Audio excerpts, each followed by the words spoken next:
Ladies and gentlemen, I hunger, coward.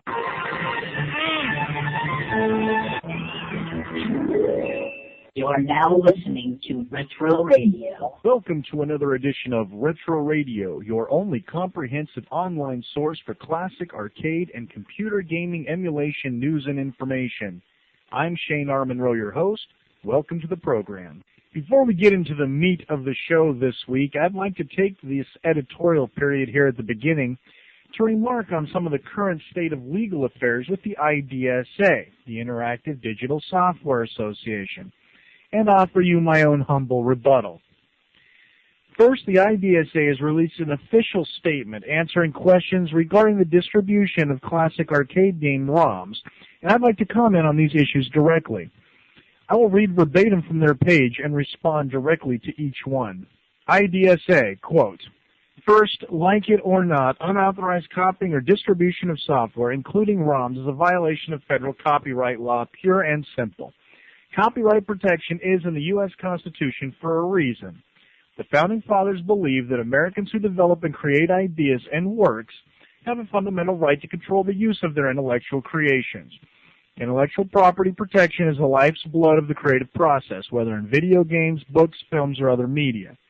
Winking and nodding at illegal infringement, however benign it may appear to you, erodes the basic constitutional right. Without vigorous protection of intellectual property, authors, programmers, and artists have no incentive to create new works," unquote. My response. First, I recognize and respect the spirit of the Founding Fathers trying to protect creators of intellectual property. And from a 100% legal standpoint, in accordance with the written law, you are 100% correct in your legal pursuits. You and your representative companies have every right to enforce copyright laws on your property. However, the copyright law was designed and intended to prevent monetary loss from the theft of these properties. That was the intent of the law, even if it wasn't the letter of the law. Certain violations are indeed benign. Good word, by the way. Was it the word of the day on your vocab builder calendar? Such as copying your own music CDs for your own use to play in your car that is bereft of a CD player. Now, this sort of blatant yet widespread violation of copyright law is often ignored or the public is ignorant of it. But that isn't pursued because, one, it's so widespread, and two, casual duplication is part of the accepted loss that the industry accounts for each and every year. Even as I speak, somebody's duping a CD to tape for a friend or a family member. And this is just as illegal as ROM distribution. Yet instead of tapping into this incredible revenue-losing violation, you choose to attack helpless hobby sites trying to keep an era alive that arcade manufacturers were never able to, with or without profit. I cannot buy Pac-Man in its original arcade form through retail anywhere in the world. Therefore, by playing Pac-Man for free, I am not taking monies from any company. Period. IDSA, quote, "Some gamers, retro gamers, seem to believe that because they consider unauthorized ROM distribution a victimless crime, it's acceptable behavior. This reasoning is flawed. It is akin to saying it's okay to break into your neighbor's house to steal his TV because he has 3 others and can afford the loss," unquote. My response. If you're going to create an analogy to depict the situation, the least you could do is come up with one that was within a stone's throw of the truth. By your analogy, we would be breaking into Namco's factory and stealing a Pac-Man arcade cabinet because they have tons more where that came from, which, of course, is not even remotely close to a match. Now, how about this analogy? There's a book in the library, out of print, not available from the publisher or any distribution means, and it's growing old, brittle, and moldy. Now, you take and photocopy it so you can read it and allow others to read it without losing the last copy. Now, by copyright letter of the law, my analogy is indeed a violation of copyright laws. But would this situation be taken as such, or would it be hailed as an act of preservation and restoration? That is what retro gaming is, preserving an unavailable element for use. Without a means of purchasing this element, duplication is the only means of preservation and utilization available. People aren't retro gaming with malicious intent, like your fictitious burglar. They're simply trying to let their kids and their friends see what gaming was like during a more simple and entertaining age. No window, proverbial or otherwise, is being broken. IDSA, quote, on the specific issue of ROM distribution, your underlying premise is that the older titles at issue are forever tiered as revenue generators for the publishers. That is not correct. Just because a particular title is not currently for sale does not mean that it will never be for sale. Tolerating the unauthorized distribution of ROMs has a potential financial cost because it makes a product less valuable if and when the copyright owner wants to re-release it and profit in some other way, unquote. My response, wrong. Retro gaming is helping the marketplace, not hurting it. Ask a number of retro gamers if they own the Williams Arcade Pack. I do. Ask retro gamers if they own the Namco Museum for PlayStation. I would if I had a PlayStation. Ask classic gamers how many actual arcade machines they own because they got addicted to them in retro gaming. I own 3, with 4 more on the way. Retro game emulation has brought life back to a dead market. When the Classics Rebundled came out, Williams, Microsoft's Return to Arcade series, etc., they all flopped. They were in the bargain bin in weeks. There was obviously no market for classic gaming at that time. Now, through emulation, there is a market. As I've stated dozens of times before, this is why you are up in arms now. This is why your companies are pushing you to eliminate free sites. We, the retro gamers, have created a market for you to make money, and you feel there is no room for both free emulation and commercial products. Don't feed us that intellectual property crap again. It's all about money. It's always been about money. We've gone through the motions, making retro gaming one of the biggest potential money makers of the industry. And you repay us by cease and desist orders. These people you're pissing off are the customers that might have bought the commercial retro game collection, even though they have access to the ROMs for free. Besides, you're generously overestimating the retro gaming public. The majority of the new retro gamers can't figure out how to use a current emulator, let alone the ROMs for them. They don't have the drive to hunt down the ROMs. They're a generation, for the most part, of snot-nosed punks that want you to do everything for them. Your representative companies can produce a simple, interface-driven, turnkey solution, and they will find a large audience to sell to that we, the retro gamers, have already created a demand for you. It sounds like to me that you're cutting off your nose to spite your face. Retro gaming is getting people interested in your future revenue-generating product. We aren't making your product less valuable. We are adding value to it. Oh, and by the way, your example in the paragraph that follows, which I won't read out loud the entire paragraph due to time constraints, says that, quote, under the retro gamer theory, once a product has been out a year or two and is no longer in the sales channel, it's fair game, unquote. A year or two? We're talking about arcade games that are in excess of 10 years. We aren't passing around Acclaim's Forsaken or Turok the Dinosaur Hunter here. We're passing around Space Invaders, Pac-Man, and Boot Hill, games as old as 20 years old. My God, stop justifying your paycheck by making retro gamers sound like common wares thieves. There's a pretty big gap between posting copies of Sin or Half-Life on your webpage and offering Astro Fighter or Dig Dug. Most serious retro gamers don't even like modern arcade games.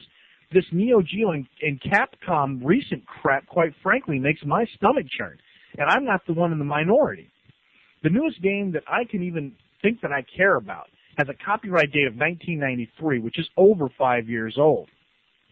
Now, what I want to know, frankly, is you say that in a recent interview that basically a copyright law is a copyright law is a copyright law. Regardless if the ROM is 30 years old, because it's got a 75-year lifespan on copyright law, or it's a year old, it's the same infringement. So tell me, if you're trying to target large violators of copyright law, why can I right now go to 100 different C64 game dump sites and download 10,000 C64 game ROMs to play on a C64 emulator? Mario Brothers, Donkey Kong, Dig Dug, almost every classic arcade game has a C64 translation. By your reasoning, which, by the way, was totally screwballed in the interview, what were you, reading this out of a book? every one of these points you made means you should be looking somewhere else. I can go download a 0-day game off of the IRC right now, but I can't go find a Pac-Man ROM. What's wrong with this picture? Okay? I can go out and download 10,000 C64 ROMs off of any huge public site, and you don't have to go looking hard to find them. And you're spending time knocking down 200 ROM holders, 200 individual ROM holder websites, when there are websites out there carrying 10,000 C64 copyright violations. Why aren't you out there getting those guys, knocking them down?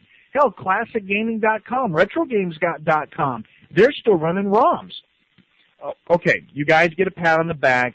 You guys send a nasty letter over to GamePower.com, right?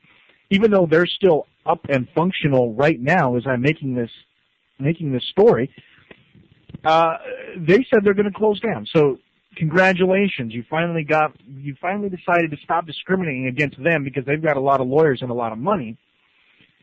But you're not answering the question. There's Atari 2600 dump sites out there right now, 500, 600, 700 copyright violations. You should be out busting them. If you're really interested in taking down large copyright violators, you're in the wrong area. You're looking in the wrong spot. You can go out right now and bust a 10,000 copyright violation site right now, a single FTP site that has 10,000 different C64 copyright violations on it. But you won't? Why? Well, C64 software, who cares about that? There's no market for your companies to bring that back to life. But arcade games, well, now there's something we can bring back to life. Why? Because we've generated you a market for it. And that's my whole point. You people are filled. You make yourself sound so righteous and filled with energy and devotion to your work. But with GamePower.com really still up and running, it all reinforces what I said in the last show. You only attack the weak and easy prey. Leave the companies alone that pose a threat to you financially, legally, or might take you and put you out. This is discrimination, any way you look at it. If you're not out busting a C64 site with 10,000 copyright violations and you're pulling down a ROM site with 200, there's something wrong with this picture. And eventually, someone is going to call you on it and make a lot of money from you and your representative companies. You can be sure I'll offer the press release here when all this happens. And as for this, and what is it about this illegal duplication devices? Folks, if you haven't read this interview, I'll try to post a link to it in the Monroe World News area. If you haven't heard this is a crack-up. They helped ban the Game Doctor 64s and the cartridge copier consoles for the consoles because they are intended for mass pirated distribution. Well, who makes that choice? Does that mean that every dual cassette tape player in America's got to be pulled? Because technically I can mass duplicate a cassette tape. Are CDRs on the shelf? Well, sure they are. Who's buying CDRs? Do you think it's a big CAD company backing up their drawings? No. It's some young guy who wants to pirate claims forsaken for their buddies. That's who's buying CDRs. But CDRs aren't being taken down because they're primarily designed to duplicate copyright information. And while we're on the subject, how dare you take down the only legitimate means that a person has of backing up his own software when we've got the Philips CD recorder for the home sitting out there on the shelves right now? I can go out right now and buy a Philips CD recorder to make sure that I can illegally duplicate every music CD that I have, make my own mix CDs. Heck, I can even give these CDs to a friend for $1.25. If there's any product in the world that sounds like it was more designed to pirate copyrighted information, it's this. And it's selling. It's out on the market. You can go out and buy one. Why aren't you targeting those people? Why aren't people concerned with the copyright problems that are in huge, high gear? Stop knocking around these 200 ROM websites. Where are you getting? What are you doing aside from justifying a paycheck? End of story. I'm going to stop bragging about it. Now, here's sort of an interesting late-breaking news story involved with all of this. It seems that many folks are doing just what the IDSA suggested, and here's something new, getting in contact with game manufacturing companies and trying to get permission to distribute their ROMs. And you know what? It might actually work. Now, before any of my sources start getting medieval on me and start saying, damn it, Shane, I told you not to tell, rest assured, I'm not naming any names here.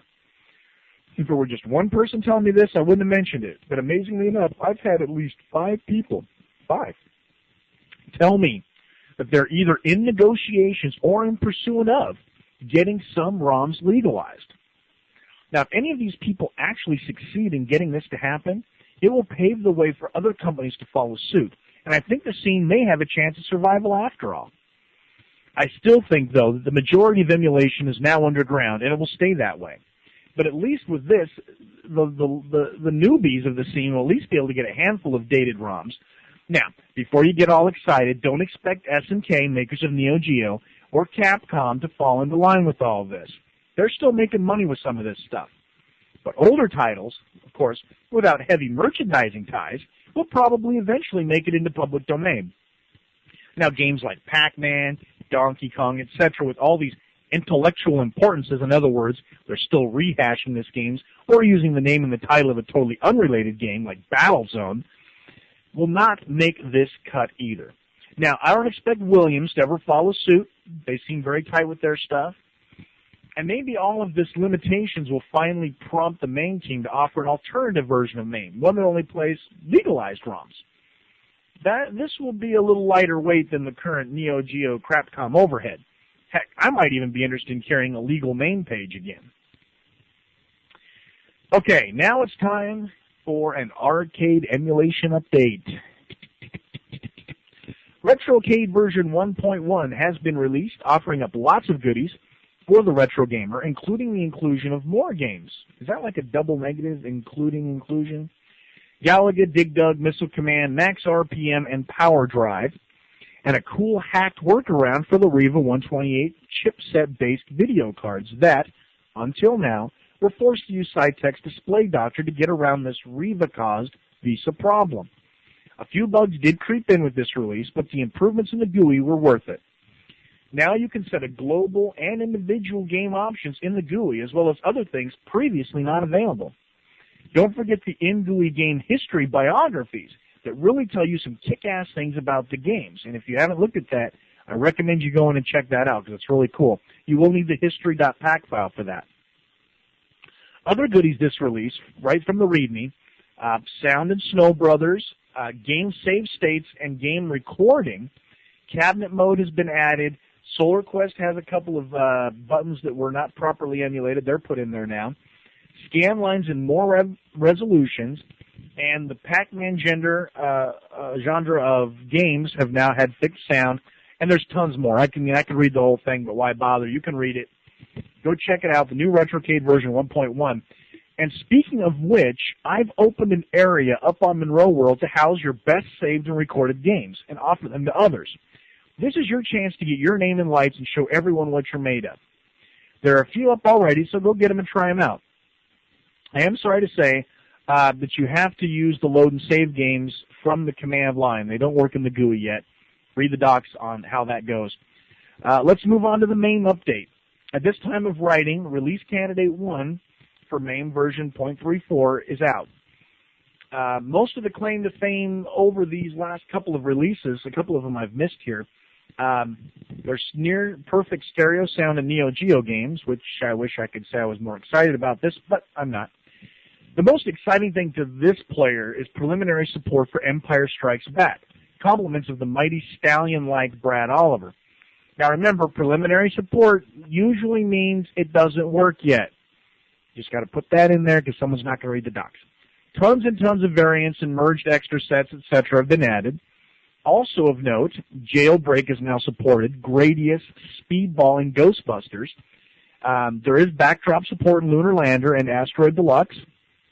Sorry to say I can't report any increase in performance of the Williams drivers, but I can tell you on my Celeron 300 overclocked to 374 that NARC, even with sound, is pretty damn playable. Hats off to the MAME team. Alex, I think you're doing that one. Hats off to you. That rules. X-MAME is up to date with the current DOS version. I think MAME 32 is one version behind, but that could change before you even get to listen to this. So that's pretty damn cool. Everyone's keeping up. Speaking of MAME, I am no longer updating nor hosting the MAME FAQ. I simply don't have the time to do it, the justice it needs and deserves, nor answer the amazing amount of email that it generates. Now, I've enjoyed keeping this resource on Monroe World, but as of today, I'm turning the reins over to Dave of Dave's Classics, who will house it and coordinate the translations as well as updating it regularly. And I wish Dave all the luck with that. It's time for an 8-bit flashback. When you hear the name Progressive Peripherals, you don't think about games. Heck, you don't even think about software. You think of quality, inexpensive hardware for the C64 and Amiga computers, providing you date back that far. But through the magic of Electronic Arts distribution in the late 80s, Progressive Peripherals and Software, a short-lived programming subdivision, wrote and distributed one of my all-time favorite games, Ultimate Wizard. Now, you're probably wondering where the obligatory secret sound is this week. Well, the secret sound shall be revealed. Actually, I guess it's not so secret anymore. The sound will be revealed later on when I'm telling you a story. You got to hear the sound effect to understand the story. So we're going to play that later on. The game does run fine in CCS 64 Beta 2. You do have to run it in regular mode. You can't load it in fast load mode. It won't work. C64S works good. I haven't tested on any of the other ones. But the screenshots were captured out of C64S, and the sound was captured out of CCS 64. As we get into the first meat of the game screenshot, you may look at it and think, oh, Jumpman clone! And you'd be at least partially right. When Epix, makers of the very, very successful Summer Game Series, released Jumpman and Jumpman Jr., there were several clones and rip-offs trying to cash in on the hoopla, which is very common in the 8-bit world. Hell, it's very common in today's market. Every game nowadays is a derivative of some very similar game, like Doom, not to mention any names. Unlike such blatant rip-offs like Jumper Man and Run and Jump, Ultimate Wizard tried to bring a little new slant into the genre. Now, while Lode Runner probably was the pioneer of the running and ladders while picking up goodies genre, not only making the game, but also offering what I believe was the first user level editor included in the game, Ultimate Wizard attempted to join the two technologies, offering a Jumpman clone with a full-featured level editor, which is not pictured in any of the snapshots. Jumpman offered some very basic elements, random floating around bullets which shot at you when they were close to you, little red thingies you picked up that would often slightly alter the screen, take away the platforms or spark fires, etc. Ultimate Wizard ups the ante with even more challenging fields, including ropes, ladders, the ropes go up and down, altering terrain and moving platforms along with death areas and little fires. And don't forget the cool virtual transporters, which makes you float unharmed to the matching teleporter. And this is really cool. I mean, you can exploit it in so many different ways. Unlike Jumpman and Lode Runner, there aren't a certain number of objects that must be collected to advance through the level. There's just two. There is a key and a keyhole. Now, various levels may have more than one key and more than one keyhole. But once you pick up a key and get to a keyhole, you'll complete the level, regardless of how many other keys or keyholes are left. So what's the significance of picking up the key? Well, above the obvious duh, the keys often, in many levels, endow you with spells.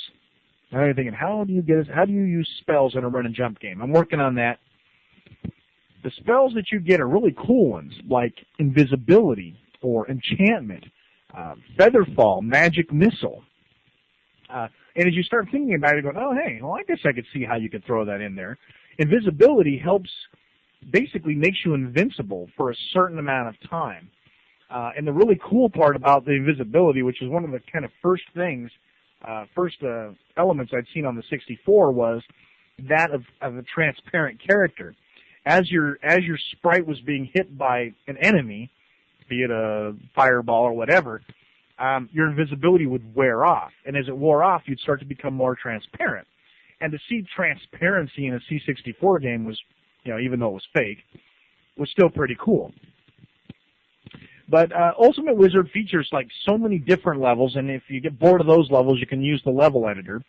It does come on 2 disc images, which if you play the higher levels, you'll have to flip the disc, quote, quote, flip the disc and use the back side of it. The sound effects and everything are really well done. It's a quality game, and it's surprised that these guys didn't go further. But I guess the Jumpman genre kind of died out.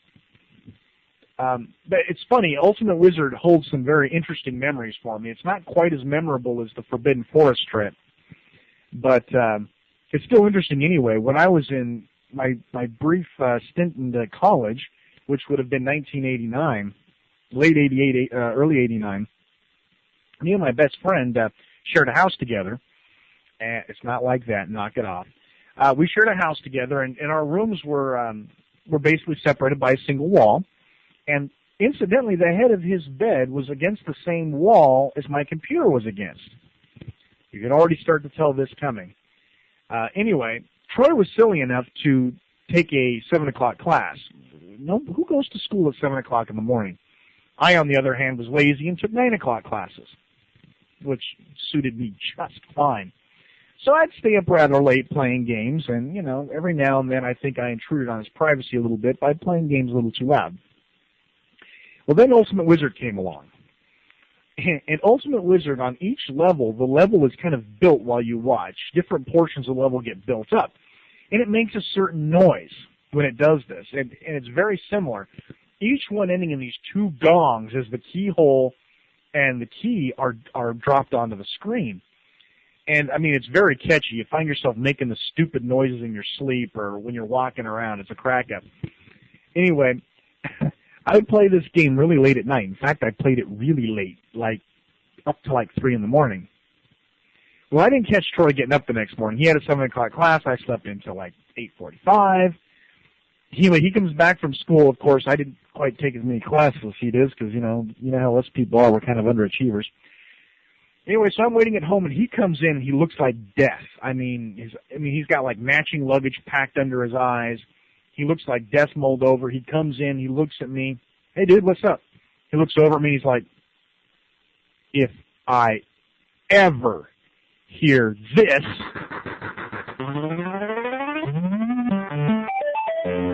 again, I will kill you. Do you understand? I will kill you. And, you know, the look on his face, he was so sincere, I died. Now, of course, he didn't obviously make the game sound as good as the clip you just heard.